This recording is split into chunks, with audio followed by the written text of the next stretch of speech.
Mga brothers on the wheels, ang pinakamurang adventure bike na mabibili nyo ngayon sa market na pinangalan sa kilalang bundok dyan sa Pampanga, ang Mount Arayat. Ito na yon, the FKM ARY 500 na mayroong presyo na 298,000 pesos at open na to for the reservation. Kaya nga dumulo ang makina nito ng 46.9 horsepower at umaarangkada naman ng 43 Nm of torque. Syempre naka 500cc na nga ito na parallel twin engine na merong double overhead cam pagdating sa kanyang valve train at 8 valves. Naka liquid cooling na rin ang kanyang makina at merong 6-speed manual transmission at may features pa yan na sleeper clutch and assist.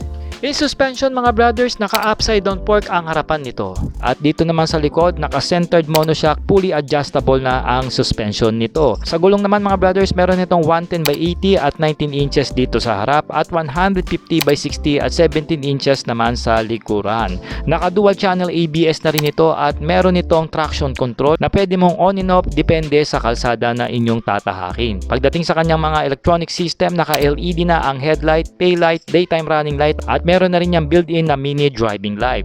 Malaki rin ang TFT display nito na merong size na 7 inches at kompleto sa Ricados ang information nito. Naka-upright ang ating riding position dito mga brothers at mataas ang seat height natin dito na umaabot ng 830mm habang meron tayong ground clearance na 200mm.